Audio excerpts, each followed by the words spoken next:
Let's Mike, News at 5। National testing agency ने 3 मई को हुई नीट परीक्षा को पेपर लीक के आरोपों के चलते रद्द कर दिया है और जांच सीबीआई को सौंप दी गई है। करीब 22,79,000 छात्रों ने ये परीक्षा दी थी। एनटीए ने कहा है कि प्रभावित छात्रों को दोबारा रजिस्ट्रेशन नहीं करना होगा और उनका परीक्षा केंद्र वही रहेगा, जबकि री एग्जाम के लिए नए एडमिट कार्ड जारी किए जाएंगे और फीस भी वापस की जाएगी। जांच में पेपर लीक का नेटवर्क राजस्थान के जयपुर से लेकर महाराष्ट्र और हरियाणा तक फैला होने की आशंका जताई गई है।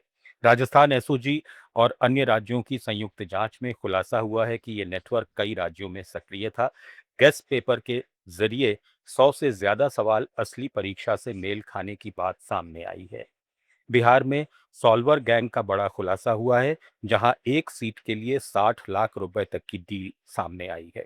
नालंदा पुलिस ने 2 मई की रात चेकिंग के दौरान 2 लग्जरी गाड़ियों से 3 लोगों को गिरफ्तार किया था। इस मामले में अब तक कुल 7 आरोपियों को गिरफ्तार कर जेल भेजा जा चुका है।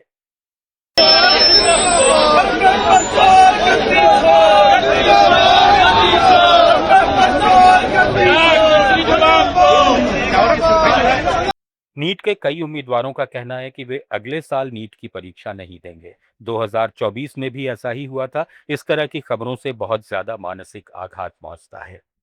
नेक्स्ट ईयर अभी हम नीट के एस्पिरेंट्स हैं, नेक्स्ट ईयर हमने भी देना है नीट का एग्जाम। तो हम ये सोच रहे हैं कि हर साल का ऑलमोस्ट हो गया, 2024 में भी ये हुआ था।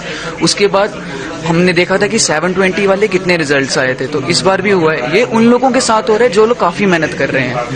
अब उस इंसान के बारे में सोचिए जिसके 650 प्लस नंबर आए हैं, उसका जीएमसी तो पक्का है, अपनी फैमिली के साथ एक क्वालिटी टाइम स्पेंड कर रहा होगा। लेकिन अब उसने जब ये न्यूज सुनी है तो वो कितने मेंटल ट्रॉमा में होगा।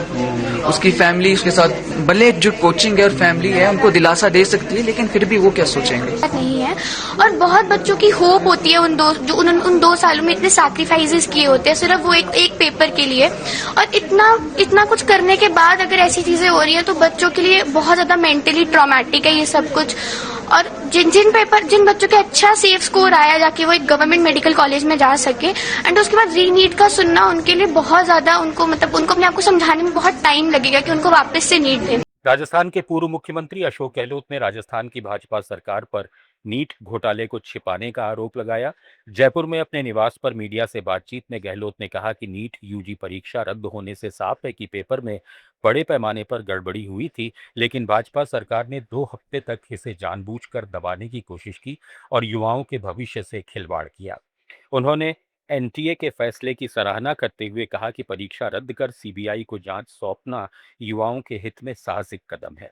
गहलोत ने पुराने कर्मचारी चयन बोर्ड घोटाले का भी जिक्र किया, जिसमें ओएमआर शीट गड़बड़ी को छिपाया गया और कमजोर पैरवी के कारण आरोपियों को जमानत मिल गई। उन्होंने चेतावनी दी कि नीट लीक की जानकारी को भी दबाने और एफआईआर नहीं दर्ज करने की कोशिश अब उजागर हो गई है, जिससे भाजपा सरकार का असली चेहरा सामने आ गया है।